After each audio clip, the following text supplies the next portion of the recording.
Hello friend, आप सभी का स्वागत है अभिजीत स्टडी पॉइंट चैनल में। आज की इस वीडियो में हम जीके का प्रैक्टिस सेट करने वाले हैं और आज की क्लास में हम 36 प्रश्न करने वाले हैं। 36 प्रश्नों में से अगर आपके 20 प्लस प्रश्न बिल्कुल सही हो जाते हैं तो आप एग्जाम को काफ़ी अच्छे स्कोर से पास कर सकते हैं। तो आज की क्लास से कितने प्रश्न आपके बिल्कुल सही हुए हैं या कमेंट आप जरूर कीजिएगा। आज की क्लास का आपका सबसे पहला प्रश्न है, चंद्रगुप्त द्वितीय को और किस नाम से जाना जाता था? तो इसका देखिए आपको यहाँ पे सही जवाब बताना है। चंद्रगुप्त द्वितीय को विक्रमादित्य के नाम से जाना जाता था। तो यहाँ पर आपको ऑप्शन नंबर सी वाला बिल्कुल राइट आंसर हो जाएगा। इसके अलावा आपके एग्जाम में पूछा जा सकता है कि जो भारत का नेपोलियन है, भारत का नेपोलियन किसे कहा जाता है? तो भारत का जो नेपोलियन है समुद्रगुप्त को कहा जाता है। यह भी पॉइंट आप लोग याद रखेंगे। इसके बाद देखिए अगला प्रश्न है कि गीत गोविंद के लेखक कौन थे? तो इसका देखिए आपको यहाँ पे सही जवाब बताना है। गीत गोविंद दिया गया है, गीत गोविंद के जो लेखक हैं जयदेव हैं। तो यहाँ पर आपका ऑप्शन नंबर ए बिल्कुल राइट आंसर हो जाएगा। इसके अलावा राज तरंगड़ी पुस्तक है जिसके लेखक कल्हड़ हैं। यह भी पॉइंट आपको याद रखना है, बहुत ज़्यादा इंपॉर्टेंट है आपके एग्जाम के लिए। इसके अलावा आपको याद रखना है जो अर्थशास्त्र है, अर्थशास्त्र के जो लेखक हैं वह कौटिल्य हैं। कौटिल्य के उपनाम भी हैं, कौटिल्य का जो उपनाम है चाणक्य और विष्णुगुप्त, इसको भी आपको याद रखना है। इसके अलावा कालिदास दिया गया, कालिदास की भी रचनाओं को याद रखना है। इसमें जो फेमस है उसमें अभिज्ञान शाकुंतलम है, मेघदूत है, कुमार संभवम है, इनको आपको याद रखना है।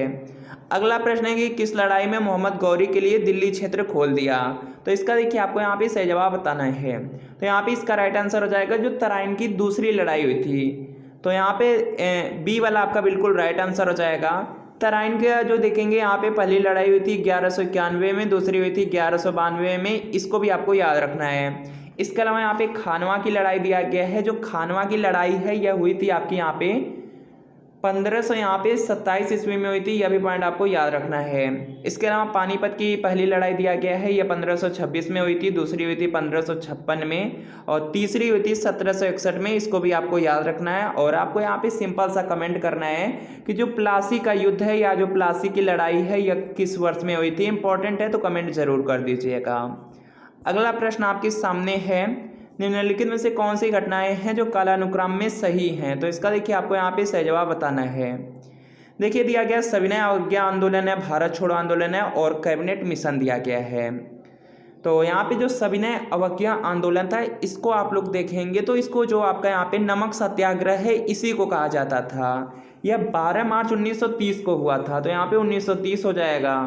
भारत छोड़ो आंदोलन 8 अगस्त 1942 को हुआ था। तो यह 1942 हो जाएगा। पहला वाला यहाँ पे देखेंगे 1930 है।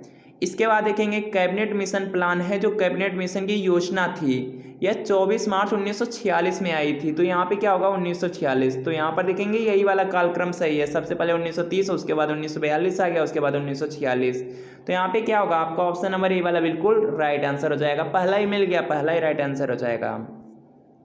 अगला प्रश्न है कि कथकली किस राज्य का प्रमुख नृत्य है? तो इसका देखिए आपको सही जवाब बताना है। आपके एग्जाम में एक प्रश्न आपका लोक नृत्य या शास्त्रीय नृत्य या त्यौहार से बिल्कुल फिक्स होते हैं। तो कथकली दिया गया, कथकली किस राज्य का प्रमुख त्यौहार है? तो यह केरल राज्य का हो जाएगा। तो यहाँ पे बी वाला आपका राइट आंसर होगा। बहुत सारे प्रश्न जो आपको याद रखने हैं, जैसे आपका यहाँ पे इंपॉर्टेंट में है मोहिनी अट्टम है। जो देखिए आपका यहाँ पे मोहिनी अट्टम है यह देखिए आपका यहाँ से हो जाएगा, यह केरल राज्य का शास्त्रीय नृत्य है, यह केरल का है। इसके अलावा जो आपका यहाँ पे कथकली है, कथकली भी आपका केरल का अभी आपको जस्ट बताया गया है। इसके अलावा आपका यहाँ पे भरतनाट्यम है, भरतनाट्यम आपका तमिलनाडु का हो जाएगा। इंपॉर्टेंट है, इसको कहीं पर नोट जरूर कर लीजिए। भरतनाट्यम आपका यहाँ पे तमिलनाडु का हो जाएगा। इसके बाद देखिए आपका यहाँ पे सत्रिया है, सत्रिया आपका असम राज्य का हो जाएगा। इसके अलावा यहाँ पे कुचिपुड़ी है, कुचिपुड़ी आंध्र प्रदेश का हो जाएगा। मणिपुरी है, मणिपुर का हो जाएगा। उड़ीसी है, उड़ीसा का हो जाएगा। कथक है, उत्तर प्रदेश का हो जाएगा। तो इनको याद रखना है। इसके अलावा बहुत सारे प्रश्न जो आपके एग्जाम में पूछे जा सकते हैं, जैसे आपका यहाँ पे गरबा यहाँ पे लोक नृत्य है, डांडिया लोक नृत्य है, या आपके गुजरात राज्य के हैं, इसको आपको याद रखने हैं। इसके अलावा आपको याद रखना है भांगड़ा है, गिद्धा है, या आपके पंजाब या हरियाणा राज्य के लोक नृत्य हैं।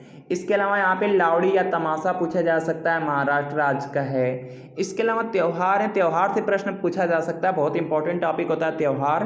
त्यौहार में देखिए आपका बिहू है, बिहू आपका असम राज्य का यहाँ पे प्रमुख त्यौहार है, इसको आपको याद रखना है। पोगल है, पोगल तमिलनाडु का है, इसको भी याद रख लीजिए। इसके अलावा यहाँ पे पोगल तमिलनाडु का हो जाएगा। और इम्पोर्टेंट में आपका यहाँ पे आता है, यहाँ पे ओणम आता है, ओणम आपका केरल राज्य का हो जाएगा, यह भी इम्पोर्टेंट है। तो इस तरह के जो भी प्रश्न है इसको आप लोग याद रखिए। चलिए अगला प्रश्न है कि गुप्त स्थापत्य कला का जो सर्वोत्कृष्ट नमूना है, तो यहाँ पे इसका राइट आंसर हो जाएगा देवगढ़ का जो दशावतार मंदिर है, यह गुप्त स्थापत्य का सर्वोत्कृष्ट नमूना है। तो यहाँ पे क्या होगा, ये वाला राइट आंसर होगा। अगला प्रश्न है कि सूर्य से बढ़ती दूरी के अनुसार ग्रहों का सही क्रम है, तो इसका देखिए आपको यहाँ पे सही जवाब बताना है। तो यहाँ पर ध्यान से देखेंगे, सूर्य से बढ़ती दूरी दिया गया है तो सबसे पहले बुध होगा, उसके बाद शुक्र है, उसके बाद पृथ्वी है, उसके बाद मंगल है, और मंगल के बाद देखेंगे बृहस्पति है, बृहस्पति के बाद आप लोग देखेंगे तो शनि है, शनि के बाद आपका यहाँ पे अरुण है, और अरुण के बाद आपका वरुण है। तो यह क्रम आपको याद रखना है, कहीं से भी प्रश्न पूछा जा सकता है। और सूर्य से सबसे नज़दीक अगर आपसे डायरेक्ट पूछा जाए तो बुध है, यह पॉइंट आपको याद रखना है। सौरमंडल का सबसे बड़ा ग्रह को दिया जाएगा बृहस्पति, आपको याद रखना है। और इसके अलावा सबसे चमकीला ग्रह को दिया जाता है तो शुक्र है। सांझ का तारा, भोर का तारा पूछा जाए तो शुक्र ग्रह हो जाएगा। तो इसको आपको याद रखने हैं।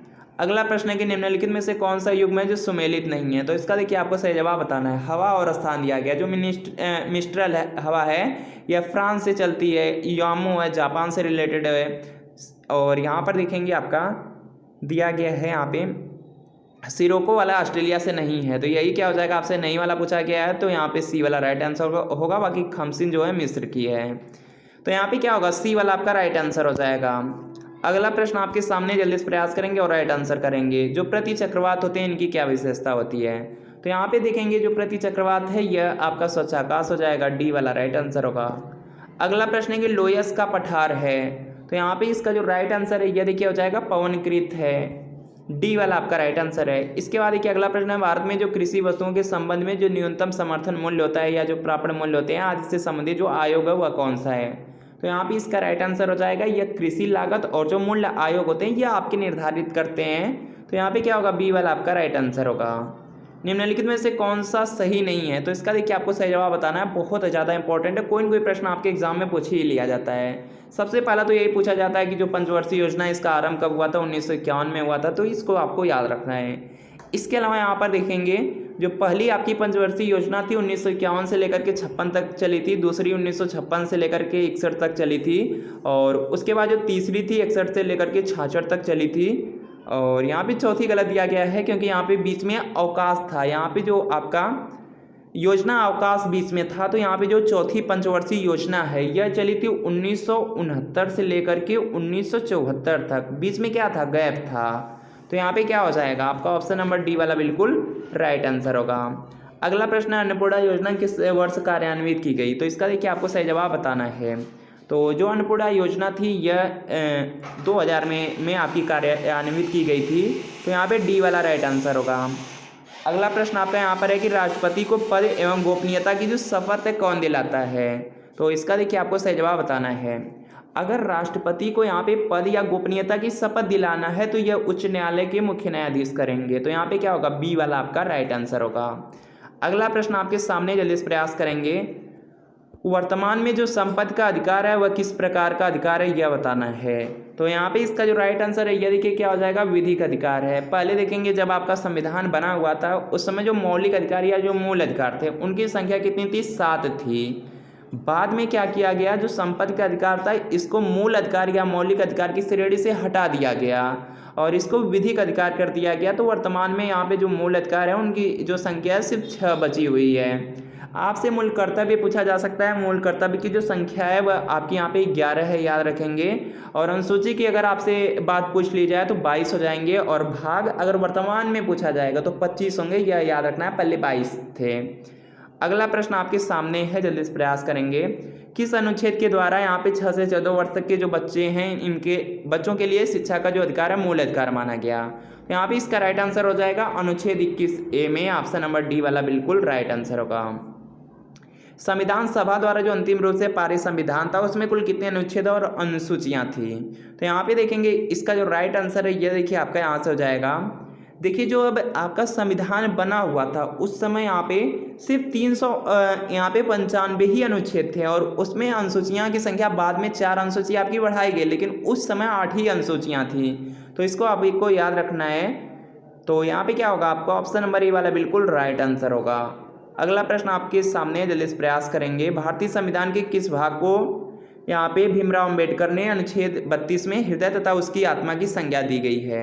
तो यहाँ पे इसका राइट आंसर हो जाएगा जो संवैधानिक उपचारों का अधिकार है, इसको यहाँ पे संविधान का हृदय एवं उसकी आत्मा कहा गया है। तो यहाँ पे क्या होगा, सी वाला राइट आंसर होगा। अगर आपसे आर्टिकल पूछ लिया गया, अनुच्छेद पूछ लिया गया तो 32 होगा। अगला प्रश्न है, एन एरिया ऑफ डार्कनेस किसकी रचना है? तो यहाँ पे इसका जो राइट आंसर है यह देखिए हो जाएगा वी.एस. नायपाल हो जाएगा। ए वाला आपका राइट आंसर है। अगला प्रश्न है, मूत्र का जो पीला रंग है किसकी मौजूदगी के कारण होता है, यह आपको बताना है। तो यहाँ पे इसका राइट आंसर हो जाएगा यूरोक्रोम। ऑप्शन नंबर डी वाला बिल्कुल राइट आंसर होगा। अगला प्रश्न आपके सामने कि जंग से बचाने के लिए जो लोहे पर जस्ते की परत चढ़ाते हैं उसको क्या कहते हैं? तो यहाँ पे इसका राइट आंसर हो जाएगा, उसको गैल्वेनाइजेशन कहा जाता है। बहुत ज़्यादा इंपॉर्टेंट है, कई बार देखेंगे एग्जाम में पूछा गया है। रेल की पटरियाँ अपने वक्रों पर किस कारण से बैक की गई होती हैं, यह आपको बताना है। तो यहाँ पर अगर आप लोग देखेंगे तो यहाँ पे हो जाएगा कि जो रेलगाड़ी के भार के क्षैतिज घटक से आवश्यक अभिकेंद्री बल प्राप्त किया जा सके, इसलिए होता है। तो यहाँ पे सी वाला राइट आंसर होगा। अगला प्रश्न है, उत्तर प्रदेश का जो प्रसिद्ध दुधवा नेशनल पार्क निम्नलिखित में से किस जिले में स्थित है? तो सबसे पहला तो प्रश्न यही है कि जो दुधवा नेशनल पार्क है कहाँ पर है? उत्तर प्रदेश में है। उत्तर प्रदेश में कहाँ पर है, यह आपसे प्रश्न पूछा गया तो लखीमपुर खीरी में है। सी वाला राइट आंसर होगा। विमुद्रीकरण का जो अर्थव्यवस्था है, अर्थव्यवस्था पर निम्न में से क्या प्रभाव पड़ा? तो यहाँ पे इसका राइट आंसर हो जाएगा, देखिए जो विमुद्रीकरण होता है इससे महंगाई पर नियंत्रण लगता है और जो डिजिटल ट्रांजैक्शन होते हैं इनको बढ़ावा मिलने लगता है। तो यहाँ पे क्या होगा, डी वाला आपका बिल्कुल राइट आंसर होगा। ए और बी दोनों काम होंगे। उत्तर प्रदेश के किस आर्थिक क्षेत्र में सर्वाधिक साक्षरता है? तो यहाँ पे इसका राइट आंसर हो जाएगा जो बुंदेलखंड का क्षेत्र है, तो बी वाला राइट आंसर होगा। अगला प्रश्न है, उत्तर प्रदेश में जो कस्तूरबा गांधी बालिका विद्यालय योजना है कब शुरू की गई? तो यहाँ पे इसका राइट आंसर होगा वर्ष 2004 में। महिलाओं की शिक्षा को लेकर के यहाँ पे विकास के लिए किया गया था। तो यहाँ पे क्या होगा, डी वाला आपका राइट आंसर होगा। उत्तर प्रदेश के जो प्रथम राज्यपाल थे वह कौन थे? तो यहाँ पे इसका राइट आंसर हो जाएगा सरोजनी नायडू हो जाएंगी। सी वाला राइट आंसर होगा।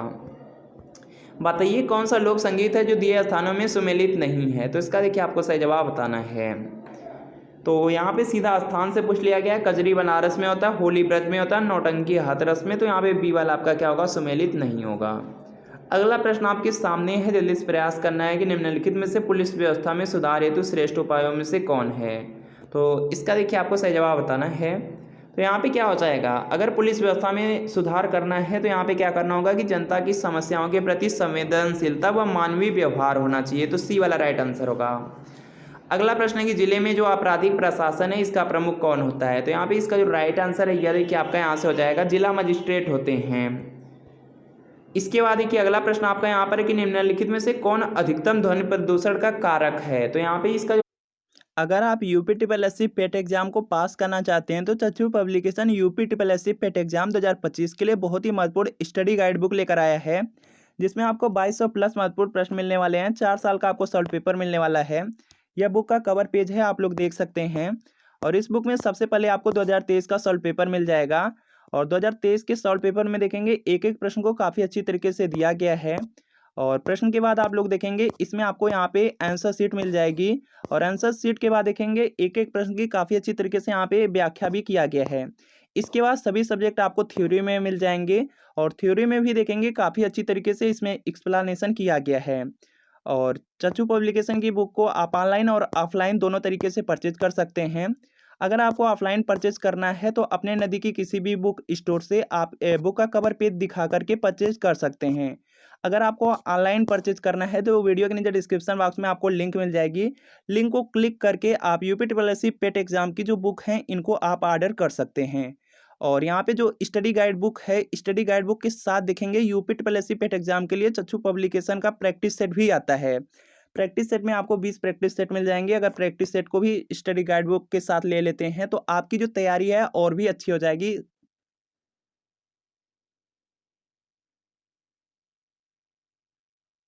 इसके बाद देखिए अगला प्रश्न आपका यहाँ पर है कि निम्नलिखित में से कौन अधिकतम ध्वनि प्रदूषण का कारक है? तो यहाँ पे इसका जो राइट आंसर है यह देखिए हो जाएगा जो जेट उड़ान होते हैं। देखेंगे आप लोग जेट उड़ान में तो बहुत सारी यहाँ पे आवाज़ें निकलती हैं। तो यहाँ पे क्या होगा, डी वाला राइट आंसर होगा, उसमें सबसे ज़्यादा शोरगुल होते हैं। अगला प्रश्न आपके सामने है कि जो घड़ियाल प्रोजेक्ट है किस नदी पर स्थापित है? तो यहाँ पे इसका राइट आंसर हो जाएगा, यह चंबल नदी पर है, तो यहाँ पे सी वाला आपका राइट आंसर होगा। पारिस्थितिक तंत्र के जो खाद्य श्रृंखला है इसका सही अनुक्रम क्या है? तो यहाँ पर देखेंगे सबसे पहले देखिए पादप होता है, पादप को यहाँ पे शाकाहारी लोग खाते हैं, शाकाहारी का यहाँ पे मांसाहारी हो जाएगा, मांसाहारी से बतख हो जाएगा, तो यहाँ पे ये वाला आपका राइट आंसर होगा। अगला प्रश्न है कि भूटान देश की जो राजधानी और मुद्रा बताना है, बहुत ज़्यादा इंपॉर्टेंट प्रश्न है और यहाँ पे इसका राइट आंसर हो जाएगा भूटान की आप लोग राजधानी जानते हैं थिम्पू है, और मुद्रा की बात कर ली जाए तो यहाँ पे गुलत रूम है, तो यहाँ पे क्या होगा, यहाँ पे ए वाला आपका राइट आंसर इंपॉर्टेंट है। सबसे ज़्यादा जो इम्पोर्टेंट है वो जापान है। जापान देश की जो राजधानी है क्या यहाँ पर है, टोक्यो में है, और इसकी मुद्रा क्या है, येन है, इसको आप लोग को याद रखना है। इसके बाद देखिए अगला प्रश्न आपके सामने है कि जो प्रवासी भारतीय दिवस कब मनाया जाता है, यह भी इम्पोर्टेंट प्रश्न है और यहाँ पे इसका राइट आंसर हो जाएगा जो प्रवासी भारतीय दिवस है 9 जनवरी को मनाया जाता है, बी वाला आपका राइट आंसर होगा। इसके अलावा अंतर्राष्ट्रीय महिला दिवस है 8 मार्च को मनाया जाता है, इसको आपको याद रख लेना है, और विश्व पृथ्वी दिवस है जिसको यहाँ पे 22 अप्रैल को मनाया जाता है, इस पॉइंट को याद रख लेंगे, और 12 जनवरी है राष्ट्रीय युवा दिवस मनाया जाता है, इसको याद रख लीजिए। और इसके अलावा यहाँ पर देखेंगे जो आपका विश्व स्वास्थ्य दिवस है 7 अप्रैल को मनाया जाता है, इसको आपको याद रखना है। 11 जुलाई को यहाँ पर देखेंगे विश्व जनसंख्या दिवस मनाया जाता है, इसको भी आपको याद रखना है। इसके अलावा टेलीफोन की खोज किसने की थी यह आपको बताना है, और यहाँ पर इसका राइट आंसर होगा ग्राहम बेल ने। टेलीफोन की जो खोज है ग्राहम बेल ने किया था, तो ए वाला आपका राइट आंसर होगा। इसके अलावा याद रखना है कि जो रेडियो की खोज है जी मार्कोनी ने किया था।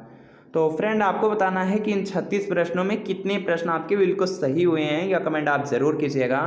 वीडियो अच्छा लगा वीडियो को लाइक कीजिए, चैनल पर नए चैनल को सब्सक्राइब कर लीजिए। तो मिलते हैं फ्रेंड आपसे नेक्स्ट वीडियो में।